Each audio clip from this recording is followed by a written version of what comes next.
Hello and welcome to this week's edition of the WCS Sports Connection Coaches Preview Show. I'm your host, Jeremy Qualls, and with us today we have Brian Rector, head coach of Centennial, and Donnie, Webb, head coach of Franklin High. Thanks so much for being with us today. These guys are fantastic on this show as always. I love having you guys on and talking about your teams. Let's talk about this week's game, tonight's game. It's a huge game. It's for second place. I know that the stress level for you guys is not too high right now. Your blood pressure is low, everything. You seem calm and comfortable for tonight's game. But the implications of tonight's game is for second place. Also, probably whoever wins gets to host the playoff game. So we know tonight's game is big. Centennial's coming in 8-1, 4-1 in district. Franklin's coming in 7-2, and also 4-1 in district. How you guys doing today? Doing great. Stress levels all right, Coach Webb? Doing well. Okay, good. We're going to go back a couple weeks and talk about last week and the week before game. We're going to start with Centennial being the host tonight. Big win down at Dixon.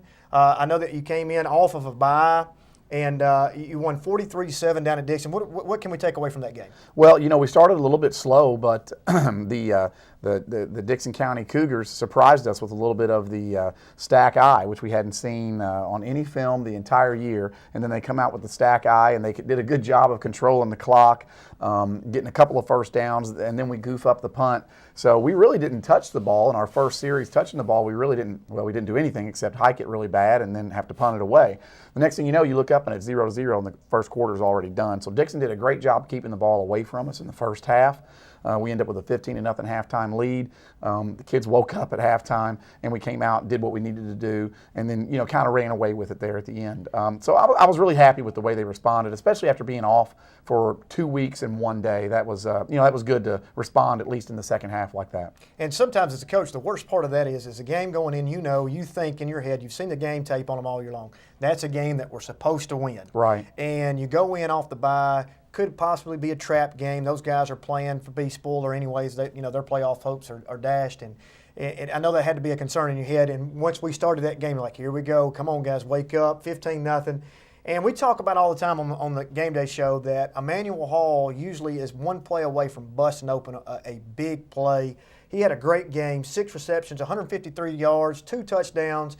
He has that gear that not everybody on that field has, and that's a pretty good game for him. It is. It's very good. We tried a couple deep downfield early on, and we just missed. And so we were able to get a couple short, and then with his athletic ability, he was able to get out in the open. And once that happens, he's pretty much gone. And he was able to do that twice, and that loosens things up in the run game a whole lot. Sure, and I think earlier in the year when we had our first coaches preview show with you, I think you actually are different on your philosophies. Maybe Coach Webb, you like to run the ball to open the throw, and maybe you like to throw, vice versa, throw to open the run. Nothing we don't already know at this point in time. It's going to be a chess match, and that makes it so much fun between watching you guys play tonight. Dion had a great game. We kind of spread the wealth that game. It wasn't an overpowering game for him, but he had 14 carries, 67 yards. Tyrell had 7 attempts on 59 yards, so you kind of had a spread of the wealth there. Good run game. We did. We got a couple of other younger running backs in there that were able to get some yards as well, and the quarterbacks made some good reads and had a few yards themselves. So it was really balanced. It was all distributed nice and even. We didn't have to rely on a ton of carries on this person or that person. We had several other people catching the football. So in the second half, anyway, we balanced it out pretty good. The final of that game was 43-7. You could kind of sit back and take a deep breath and say, man, it finally woke up.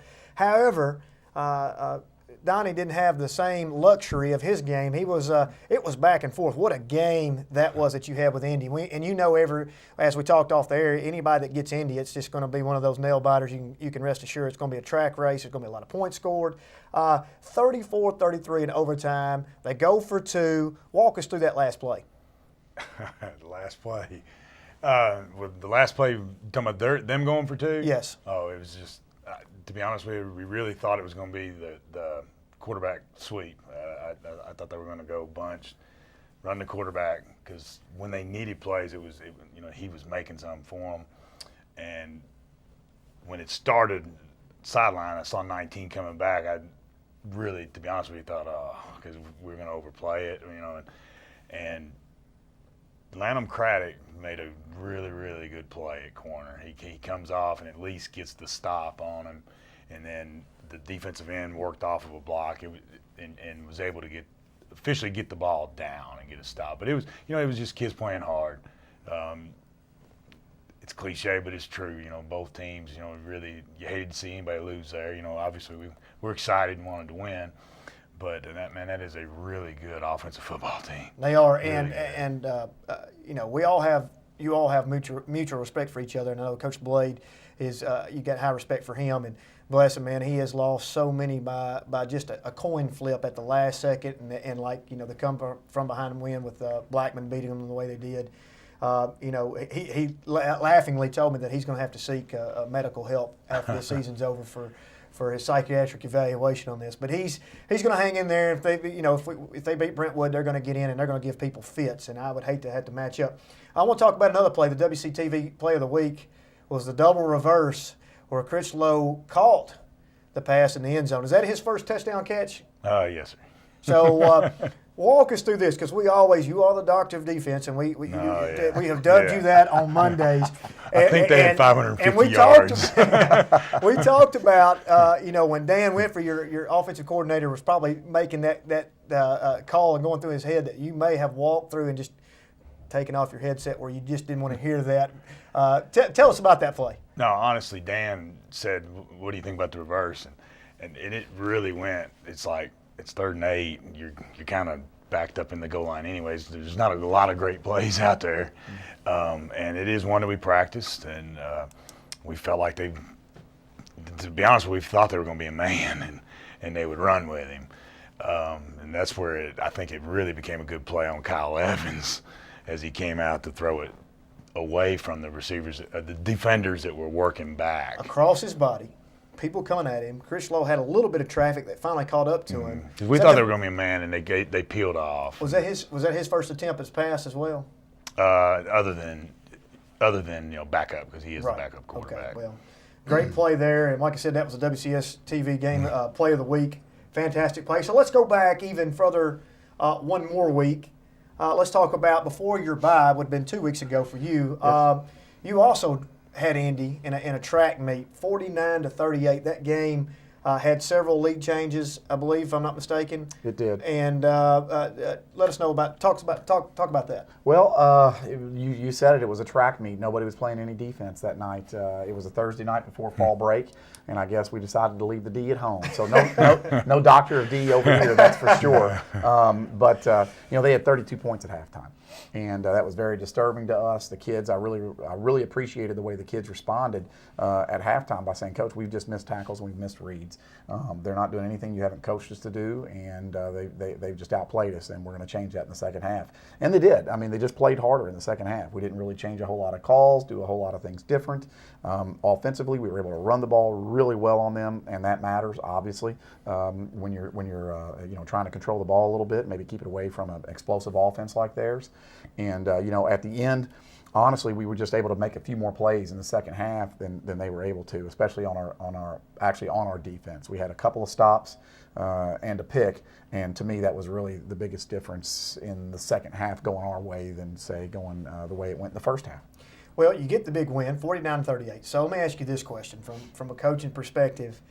You haven't been ranked very high. You were ranked very shortly there, and then when you got the loss from Ravenwood, you just automatically just disappeared. Now, There's two school of thoughts and philosophies on this. One, as a coach, you're thinking, good, we don't have to worry about that. It's not on our radar. We're not worried about that. Or the school of thought is, let's play this to our advantage and tell the kids, look, you're getting treated like a stepchild. They don't believe in you. They don't think you can do it. So let's go out and prove the fact.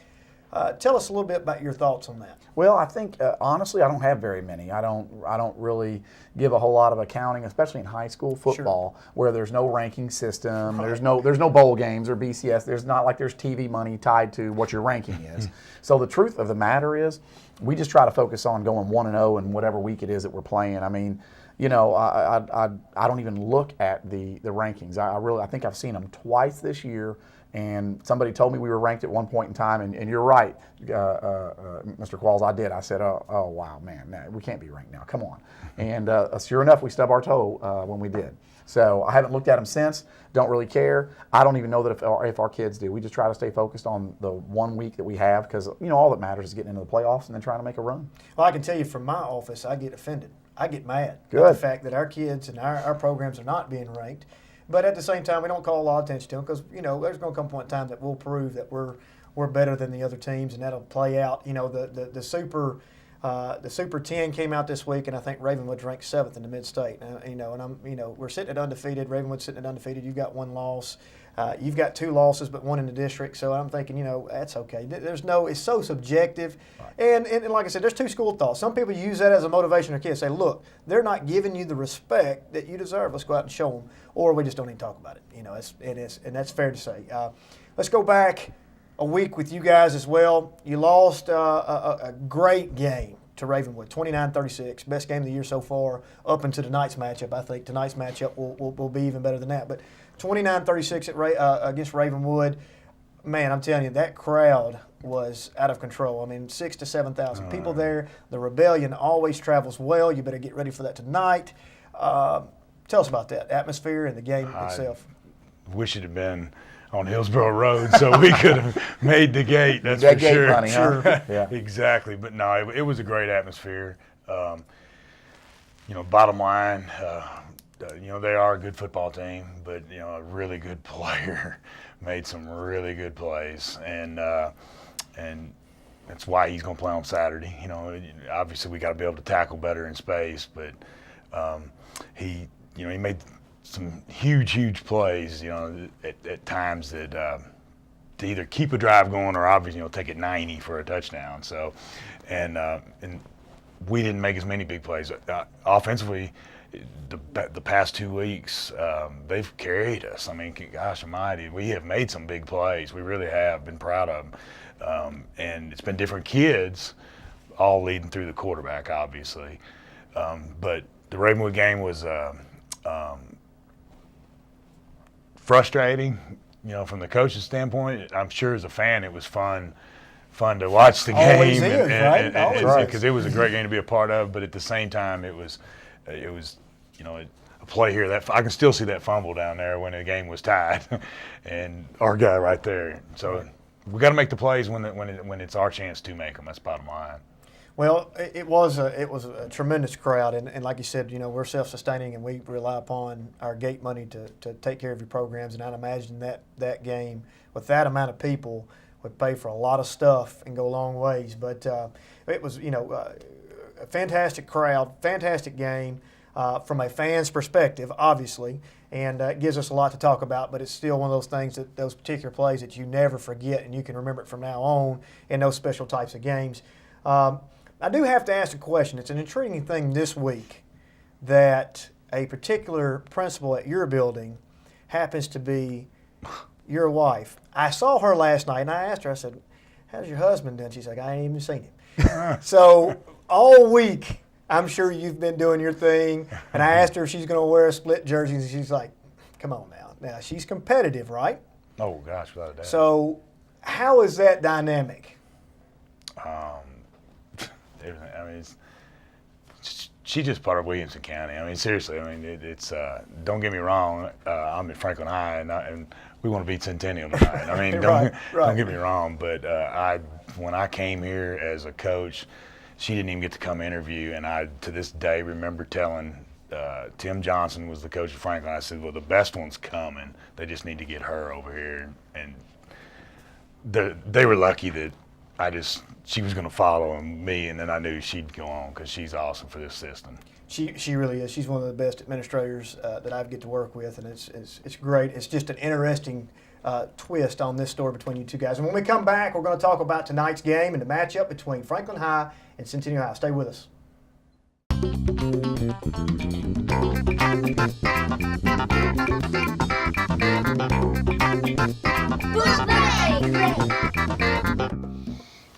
This book is hilarious. I'm sure you might want to read it someday. This book has some great illustrations. Here's an example. The words go perfectly with the books. You might want to find it at a book fair or a bookstore near you.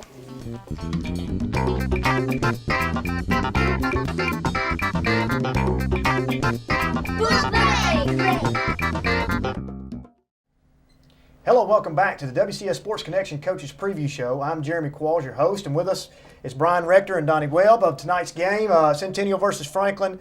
Big game tonight at home. Let's start on the offensive side of the ball. Franklin being the traveling team, the visiting team. We talk about Critchlow all the time. His quarterback efficiency rating is, I know if there was such a system, would be extremely high. Grimes, 92 yards of rushing last week. Fatoni is the Mizzou kicker, who is an added weapon that a lot of people don't account for on field positioning, and also being able to kick those field goals. Luke Hill's also played well. Let's talk about some of those guys. The one good thing, Corey hadn't kicked a lot of field goals. It's because we have been finishing drives. We have, for the most part. We've either it's been a real bad drive way back here, and Corey has changed the field position, or because we have been a pretty good, once we get into the red zone, going ahead and scoring touchdowns. And so he has not kicked very many field goals. But Joe, he started off slow against Ravenwood. He just missed it, I thought he could throw it to somebody, I guess. Mm-hmm. And it happens, they're kids, but after that, a phenomenal game. Gosh almighty. And so the bottom line, we still got to be able to run the football to allow us to have our, openings, because the object is they get more in the box and we want to throw it outside, and so you got to get the run game going, or it's vice versa. It's all the same thing, being balanced on numbers. If they're giving it in the box, we're throwing it outside. On Centennial side, of course, we have Deion Sanders. And we always say that name is what a great name that is for a football player, right? Prime time. Tyrell Dotson is playing well. Manuel Hall, of course, going to Missouri, Missouri commit. 153 yards on 6 catches, 2 touchdowns last week. With that breakout game, I say breakout. He's kind of been doing that all year, but that was a big game for him. You have your dual threat quarterbacks of Reedfield and Roth. So let's talk about on the offensive side of the ball from Centennial. Yeah, it's kind of much the same, just a little bit, maybe flip-flopped a little bit, with Critchlow being such an unbelievable weapon back there at quarterback. Ours are more game managers, We want them to distribute the ball where needed. We want them to be able to see what's happening on the defense out there and get us in a good play so that we can decide when to run the ball, when to throw it, etc. So big thing I actually believe, for this game is what's going to happen up front. Those guys that really don't get a whole lot of that credit, how our guys do up front versus the Franklin defensive line, I believe will be the big factor for us in this football game. And, we've got to stay on blocks. They do a great job. They're so well coached. They get off of blocks so very well. And so they make you stay on the block an extra 3-4 steps, 2-3 seconds. And, that's not easy for a high schooler to do. 4 seconds, I know, is 4 seconds. But sometimes when you're pushing really hard and the other guy's pushing against you, it's not as easy as it might seem. Sure. Let's talk about your dual threat, of your quarterbacks. What exactly are their roles? Yeah. Let's define their roles. Well, their role is to go out there and manage the game and do what they're coached to do. There's not one that runs better or throws better or this, that, and the other. They both have supported each other. It's a very unique situation. Was I worried about it coming into this year? Yeah, a little bit, I wouldn't lie. But the bottom line is that both of them have come in. They've managed the game pretty well. And it seems as though so far this year, if one's having a little bit of an off night, then the other one just simply plays a little bit more, and vice versa. And that's happened pretty much every week this year for us, and that one guy has pretty much always played pretty well. And when they both play well, obviously we do very well on offense. So let me understand this correctly. Let me see if I got this right. So we go in. We flip a coin of who's going to start, or we kind of have an idea of what's going to. So is there a particular package that you like to run with one more than the other, or is it based upon who's got a better feel for that night? You got it. It's based on who's got a better feel for that night. No, we don't have a package for Owen or a package for Connor. Coach Tabo decides who starts. He's the quarterback coach and offensive coordinator. I don't really care who starts. He doesn't even tell me. We don't even talk about it. He decides who starts, and they go out there and start. And then so your game plan your game plan does not veer off offensively as you script your offense. It doesn't change because we got one or the other end. Not one bit. That's Donnie, after watching film, could probably attest to that. Yeah, tell us about that. Not one. What are you going to throw defensively at No, this? but it is something you try to look at when they're playing to. Sure. What are they doing this more than this? And it's. So since we're on that, let's talk about the defense. What are we going to see tonight? How are we going to try to defend Emmanuel Hall on the outside there? Of course, we always got to pay attention to the backfield with Dion and where they're going to put him and those mysterious two packages that those quarterbacks bring to the table. I mean, it's the same thing. I mean, our defensive line's got to play well. Even with Emmanuel out there, you still want to make them any football team one-dimensional. That it worked for us last week. I'm talking from an offensive point of view. For the most part, they were taking a lot of our run game away, but we made plays in the passing game. Big plays. But we were able to get enough running to go that it kind of balances out and keeps the defense honest. And so defensively, you're trying to make them one-dimensional the best that you can. But the bottom line is tackling them two big boys.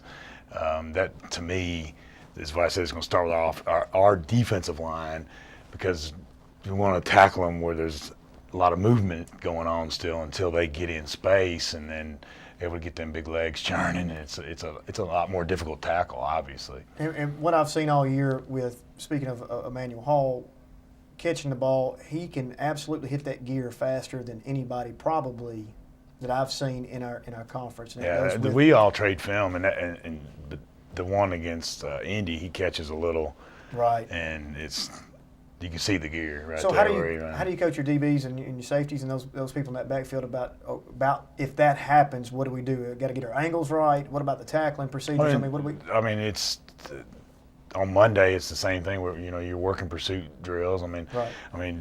If it comes down to a one-on-one with someone that's 6'4" and someone that's 5'9", you teaching the technique the best you can, and a play might be made, the other way.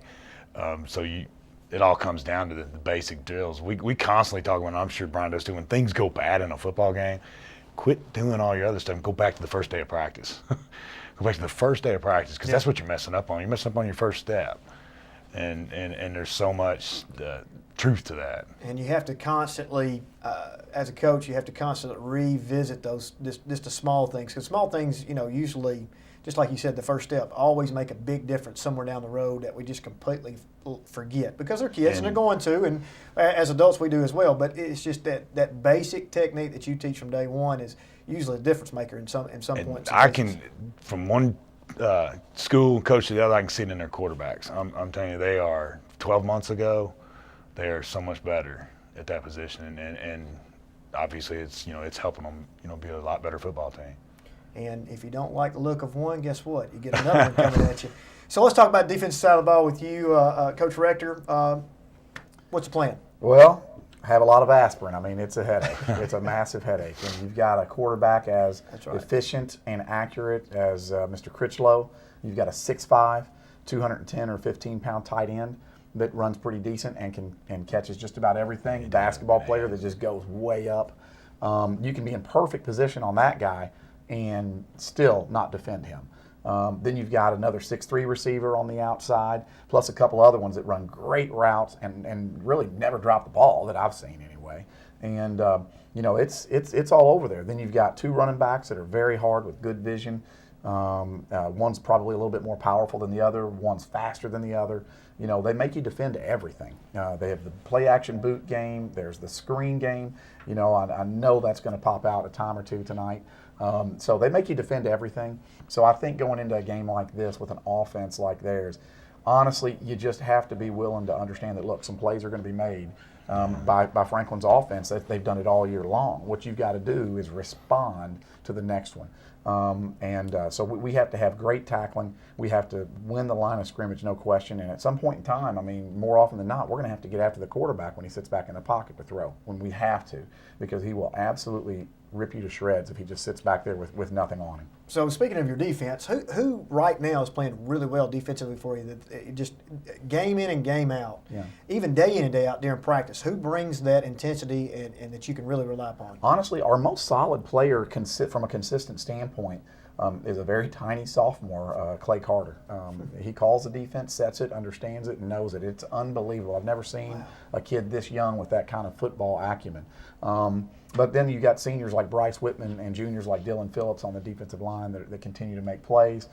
Tyrell Dotson always makes a big play or 2 or 3 or 10 on defense throughout the game as well. And I think another consistent one is our safety, who's also a tiny guy, Peyton Pisacani, and then Trent McDermott.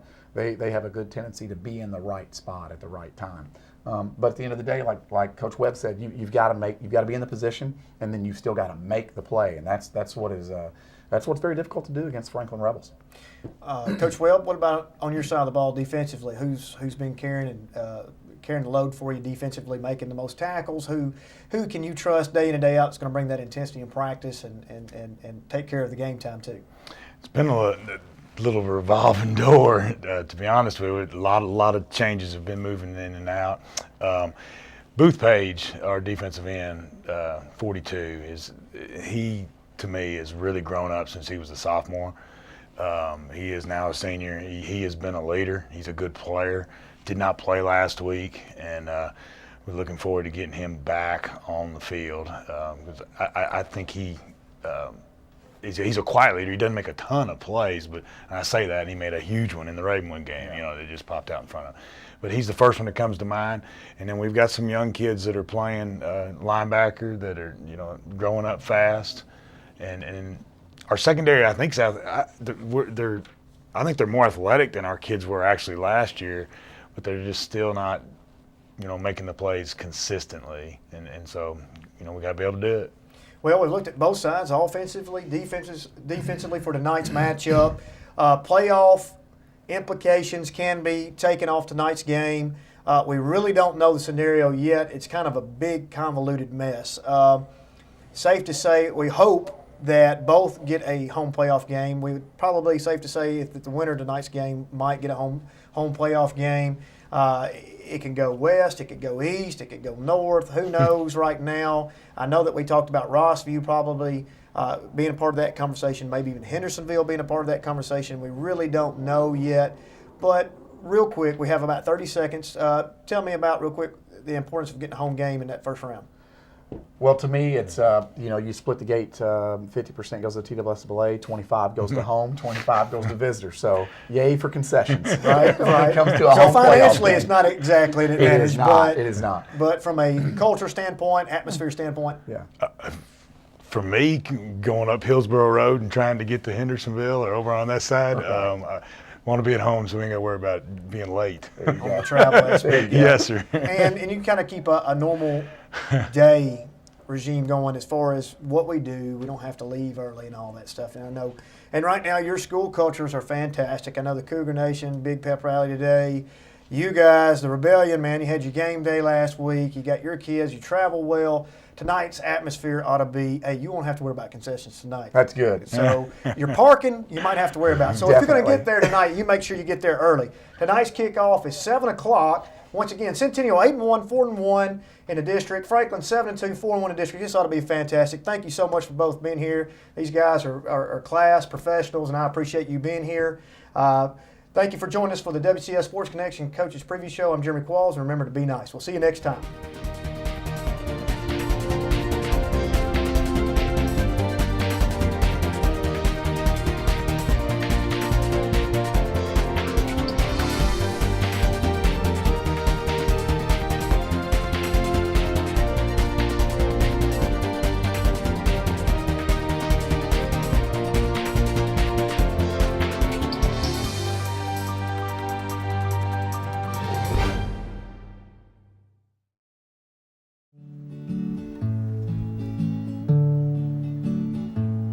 If we want to keep the blue in the sky, the green in the trees, we better care for the air we breathe. That it would truly be a breath of fresh air when we all can see forever through the air we breathe.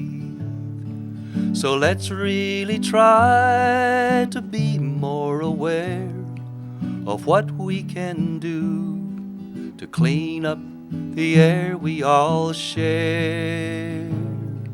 So let's you and me roll up our sleeves, let's do all we can and care for the air.